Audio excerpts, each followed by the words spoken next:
gold. For years, economies have staked everything on finding this elusive product, which creates extreme wealth. For the lucky few who have black gold in abundance, it can be a weapon to transform the lives of its people and set them on course for economic prosperity. My name is Peace Hyde, and this is My Worst Day on Forbes Africa TV. In 1970, the end of the Biafran War coincided with the rise in world oil price, and Nigeria was able to reach instant riches from its oil production. Ironically, a couple of years earlier, two organizations returned their oil license because they did not find oil of commercial value in Nigeria. For our next entrepreneur, when opportunity came knocking, he grabbed it with both hands. Let's find out who he is.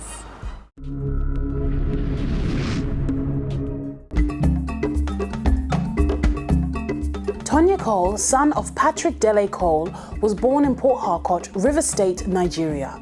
He attended Corona School, Victoria Island, and later King's College, Lagos, before proceeding to King's School, Cambridgeshire, UK.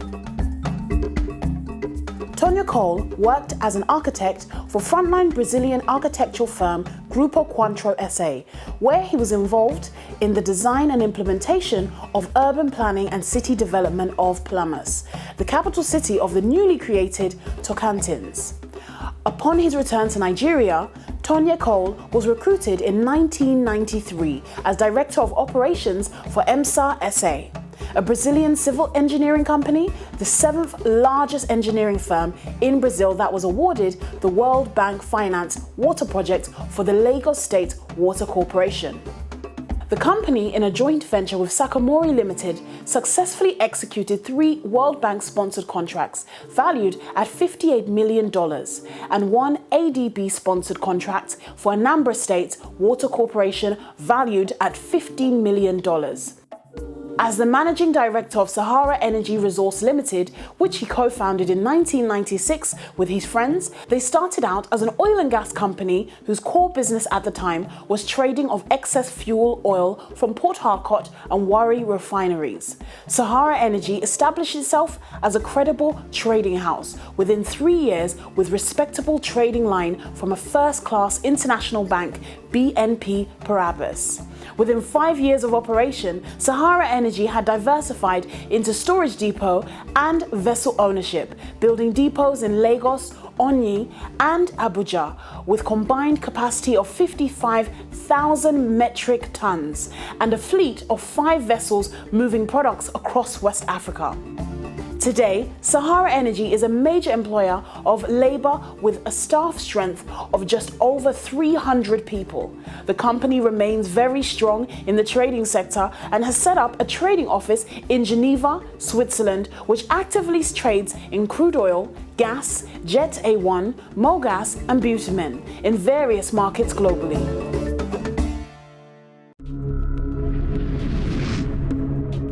Welcome to My Worst Day on Forbes Africa TV, and today we're joined with the industrious Mr. Tonye Cole. Thank you for joining us on My Worst Day. You're most welcome. Welcome, Peace. Many people are familiar with your powerhouse brand, but let us start off by finding out more about the man behind this success story. Who is Mr. Tonye Cole? Now that's not a question I get asked often, and when I think about that question and how best to answer it, I'd like to say that I'm a very uncomplicated person, although I'm not sure my wife would agree, but I try to be very uncomplicated, simple. I take life as it is, as it comes. I know that every day is important and we have to make sure that there is a future that we must attain. I like to reach out. I kind of think I'm a people's person, but I reach out slowly. I reach out to people. I'm open to trust, but a lot of times you get disappointed as well by people you trust. And when that happens, then it just kills me. Your reputation in the energy sector clearly precedes you, but you spent a lot of your pre-energy sector professional life with frontline Brazilian architectural firm Grupo Quatro, designing and implementing urban planning and city development in Palmas, Brazil. Now, what was life like for you around that time? You know, I keep saying that everything that I learned today hands-on, right, architecture taught me. Architecture taught me how to present, it taught me how to gain a confidence in going out, in speaking to people. It taught me hard work. And so architecture prepared me for life. It taught me to dream, it taught me to see things that are in the ethereal and pull it down and make reality out of it. So it's building, it's about hands work. And Brazil, for me, in Tocantins, was one of those things. Here you found virgin land. It was a brand new city, and we worked on the urban development, designed a couple of the government buildings there, and went into this space where there was absolutely nothing. And you started building things from that. And that was, for me, it was a life-changing experience. Now, when you recount your experiences in the architectural space, it sounds like it was very fruitful and it helped develop you not only in a professional sense, but in a personal sense. But I'd like you to talk to us about the move into the oil sector, because the Indigenous Sahara Group, was a huge venture, which turned out to be the benchmark of very, very, very strong oil brands. So what made you embark on that transition? I had this spontaneous knack about me. And starting off in architecture, I started working in Brazil, and then 2 years later I came back to Nigeria. While I was here in Nigeria, I got a call one day, what do you think about running the operations of a company that was coming to Nigeria for the first time, had won a World Bank project, and was going into civil engineering, pipelines, something I'd never ever heard of before. I was being employed as an expatriate in Nigeria, car, driver, office, paid in dollars. There was a guest house in Ikoyi. I was 23 or 24. So I was a young man, right, with an executive salary, able to travel everywhere to do things differently. Now, this made a lot of difference to me. 3 years later, I was now comfortable. 3 years later, there was an upheaval in Nigeria called June 12th. Riots everywhere. Everywhere was being thrown into beds. And my Brazilian people carried their bags and they left. One day I was employed, the next day I was unemployed. And thereafter, EMSA left. Okay. My partner today had been coming to my office asking that there's this business in oil and gas. It's a new business. There's an opportunity there. Why don't we set up this together? And I was like, you are there, out there hustling. I have a cool office, air conditioning, driver, everything going. Why do I need to hustle? But when they left, everything, my reality just came back. It was like, are you going to start looking for another job, or are you going to go into this? And that's how we came together and set up Sahara. Now, I'm sure you'll agree, Nigeria remains one of the foremost emerging frontiers for fast-paced economic growth and development. How significant is the role of oil in that growth? There's something about oil and Nigeria, right? Long before I was born, Nigeria seemed to have found oil, discovered oil, and was working around oil. It's central to a lot of things we do. Petroleum, cars, jet, everything seems to be surrounded around this commodity. And so it's a commodity that is vital to us. But the key thing here was that when we came in, Nigerian companies were not in this business at all. They were not in the business of trading. They were not in the business of exploration. They were not in the business of oil, something that was so critical to Nigeria.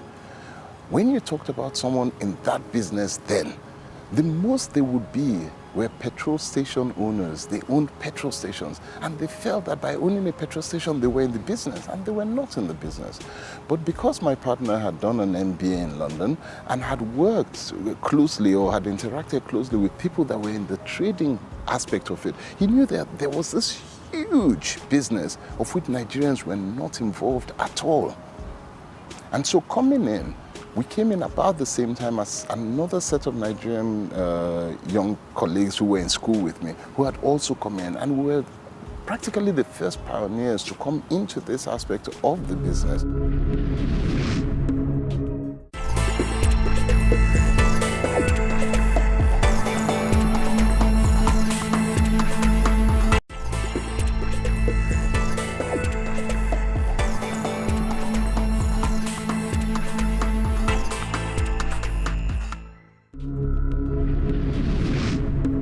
When you reflect back on your entrepreneurial journey, it seems like you had a very colorful past as an architect, and now you've gone on to build a very successful oil conglomerate. What would you say is your very worst day in business? You know, if you're an entrepreneur, you're going to get many bad days. Right. Okay, and if you're a successful one, you're going to get even more bad days. And so that's a tough question. But when I think about the question, there's one that comes to mind, and it's a bit politics, a bit Nigeria, a bit history, and a bit everything together. But it makes a lot of sense because for us it was a major game changer. And what happened? We're in an atmosphere politically in Nigeria at the time where everything was really dark, okay? There was a lot of oppression, the mood was heavy, and we had a military government at the time run by Sani Abacha. Abacha died. I remember exactly where I was when Abacha died. I was in Port Harcourt when we got the news. I remember people jubilating and dancing and screaming. It was as if an air of relief over, you know, this had happened. So I remember that clearly. I remember my partner had just gotten married in February, and we were working on a major transaction at that point, and he delayed his honeymoon and went on his honeymoon. So he was on his honeymoon then, in June, at the time. So I remember where he was. And the other partner was here in Lagos. It's one of those moments in life where you remember key places where you were. And the first expression was that of relief. And then the day after, the reality dawned. We have been working for 2 years. Then we were young. We had been pushing ourselves very hard. We had just come to this point where we were establishing ourselves as a business. Everything seemed to be going right. We had been working on a transaction then, which other traders had lifted before then. We had collected our allocations to load. We had been made at that point, all the brokers that had those allocations, which we had taken on them, we had paid them up front for it. So all our bet, you know, this is betting on the horse. Yes. And we're taking everything and we're put it on the table for this transaction. Every single thing we owned had been put bet on this. Why? Because it looked like a sure banker. There was nothing that was going to change it. And then they announced a new minister of petroleum. And the first thing he did was to cancel everything. Now here we were, young men. We had worked hard for 2 years. Every sweat, everything we had earned, we had put it back in this. Everything. And everything was on the table, and it had just been cancelled. This meant we were absolutely bankrupt as a business. We were bankrupt as individuals. We had nothing left. That for me, and the reality that here we were, again, for the second time, I was now technically jobless. But this time, I owned nothing, no savings, nothing, because everything had gone. You would probably be looking at about $300,000, $400,000 thereabouts. As young people, you can imagine that this was a lot for us. It was everything we had, and it had gone. People had collected their commission, right? And they were, as we went back to them and they said, sorry, we don't know anything about this. That's your headache. It's your risk. And these are people who could make a difference, who could speak to the minister, speak to the governor. They were not interested. They were not interested, you know?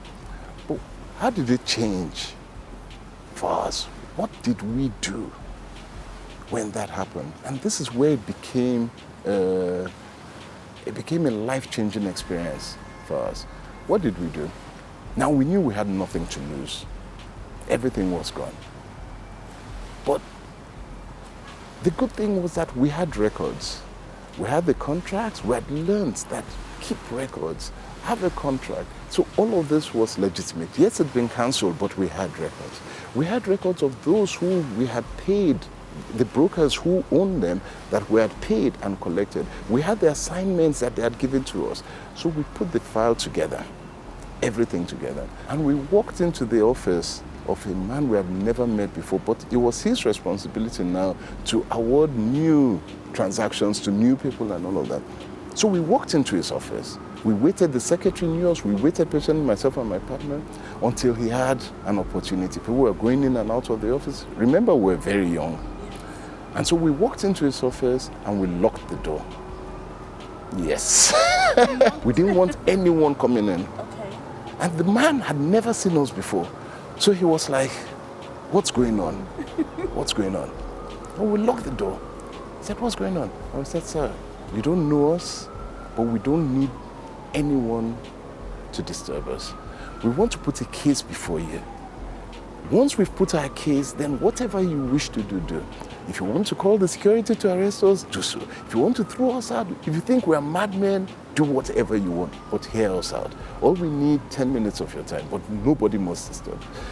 And I said, okay, let me hear. And then we laid everything out. We showed him all the files, what we had done. We gave him the whole story about how we came into the business, what our vision was, what our dreams were. As young people, why as Nigerians we felt we must be in this business, blah, blah, blah, and so on and so forth. When you have nothing to lose, then. So he sat down. And when we finished, he said, okay, I'm not going to answer you now. I've heard you. Leave your file and go. And come back. Let me think about it and come back and I'll see what I can do. And so we left. We didn't know whether he was going to agree. We didn't know anything, but we left. We had laid it out. We had poured everything out. We had told him the exact truth. We had nothing. We had nothing to lose. And so we left. Probably the next day or the day after, he calls us back. And he says, okay, I've looked at it. And for some reason, I like your spirit. I like you guys. So what we're going to do, I can't give this all back to you. But I guarantee you that if you're patient with me and you work with me and all of that, over a period of 1 year, I will make sure that we can restore these contracts to you, one after the other, so that you can make your way. Whew. Relationships, they're key. They're key. We got the access into his office because we had a relationship with the secretary, which we had built. And she said to us, this is a nice man. If you talk to him, he will listen. We developed a relationship with him because we connected emotionally. He could have been lying, but we connected. And that relationship, because we connected, meant that he actually delivered. And once he delivered the first one and he saw how we performed on it, he automatically knew that these are people who would perform. And so the failure of yesterday now became a tremendous success that year. If what we had was 3 before, by the end of the year, we were doing like 6 because he saw that. And that changed us. But it taught us certain things. Right. First, don't rely on one product and one country. That was all we had. Yes. And that's how we came to Ghana. But then we followed Ghana, we went to Ivory Coast. We now started looking outside of Nigeria as well. Okay. So this happened in 1998. By 1999, we were fully in Ghana and all of that. So Ghana became a story. Ivory Coast became a story. We started looking at storage. We diversified. We looked at other businesses because no longer were we going to get caught in one man, one business, one country holding your destiny. And it just changed everything for us. Now, recounting that experience, it sounds like something that will definitely shake up someone's confidence in their entrepreneurial journey. What did you learn from that experience? Failure teaches you a lot. Right. So as an entrepreneur, I don't mind failure. I'm not afraid of failure, but I must learn from it. I also believe that whatever you go for, there's a bigger purpose behind it. And so as a businessman, I do things because I believe that I am serving a greater purpose. And that purpose is whatsoever it is that we do, we're serving a larger community. There's somebody that needs what we do, what we have. Right. And as long as there's a need for that commodity, whatever it is, then we're in business. It's trying to find that gap and making it fit. I think one thing that is very clear to deduce from your story is that it was not smooth sailing, but you certainly have overcome it. Now, there's a lot of young entrepreneurs out there that are looking at your story and would love to follow in your footsteps. What advice would you give to the young entrepreneurs starting out in business? The first is relationships. I already mentioned this. It's key. don't mess around with it because it's absolutely vital. You never know who will help you along the way. That's the first. The second, whatever you do, do it diligently, do it well. It's actually a Bible quote, but it works. Because we were diligent in the first 2 years and we had done everything well, it stood as a testimony for us when the chips came down. Because when we were then given an opportunity to prove ourselves by somebody who had now put his neck out for us, we delivered because we had been diligent before. So be diligent in whatever you do. Never mess that up. Be diligent, hold your relationships right, and the last thing, keep your eyes on the goal. Wherever it is that you have decided to go, just make sure your eyes are there. And that goal comes from a God-given vision. You know, this is what you want to be. Just stay there, stay focused on it. Thank you so very much, Mr. Tonye Cole, for joining us on My Worst Day on Forbes Africa TV. You've been absolutely phenomenal. Thank you. Now, you've heard what this mogul had to say about his journey, and it's been truly inspirational. Let's find out what his closest allies had to say. My name is Dr. Sylvia Cole. I'm married to Tonye Cole. My name is Cheryl Adepoju. I'm Tonye's baby sister, if I could call myself that. My name is Emmanuel Dania, and I'm a friend to Tonye Cole. Tonye is a big softie, I must say. Very charming, caring. He's a very soft person, but at the same time very hard. The first word I think about first is discipline. I've known him for 30 years now. Well, that's a bit of a tricky question. We've known each other dispersely for many years, but we've been very close in the last 6 or 7 years. And ever since then, it's been an interesting journey. He's groomed me and many other people around me. I think he's a big mentor. Because he's the oldest and I'm the youngest, I've seen him both as a father figure and also as a brother. So what I mean by that is in the sense that for discipline, he can discipline you like a father, but then things that you might not want to go and discuss with your father, he's the one to go to. Loyalty, and highly dependable. He's an amazing person. And what I do appreciate about him in personality is the fact that he runs the servant leadership style. We look at him, he molds us and directs us in the right way. Sometimes it's not easy because he tends to chip off the bad parts of you and say, oh no, that's not right. Why don't you try and do it? But in a very nice way, he comes to it lovingly. He's an inspiration to so many young people. And his lifestyle, his whole package just portrays, you know, a good leader. And that's what endears me to the friendship that I have with him at all times. There's no denying that he's a very successful businessman. And it makes me proud to say that he's my brother. But then at the same time, he hasn't changed. He's very accessible. I have not needed him at any point in time and he has not made himself available. So in that way, he's amazing. Family always comes first for him. Living with him this long, I've been his babe for a long time. And it feels good to be loved by him. And people always come first for him before business. It's good to be one of his people. We've spent quality time together, doing a lot of projects together. And that's just, we've just seen how, you know, that relationship will blossom over time. And it's good to be groomed by him. And I know a lot of other people like me who are close to him and who have been groomed and been made better people by Tonye. Temperament. I mean, anyone who comes across Tonye, he's very calm. His demeanor is very, very easy, very warm, very loving. But I would say this for business. Africa is known, or Africans are known to be very, would I say, ostentatious with the lifestyle and the way that they spend. But he's a shrewd business person. Is someone who is more focused on investments more than spending. And I think that's a quality that I really appreciate and admire in him as a business person in Africa. Recessions, global financial meltdowns, depreciating currency, and plummeting revenues. The world of business can be a treacherous terrain. It requires a lot of wit and an unyielding resolve to consistently beat the odds, no matter how dire the situation may look. What would you do when your worst day strikes? My name is Peace Hyde, and this is My Worst Day on Forbes Africa TV.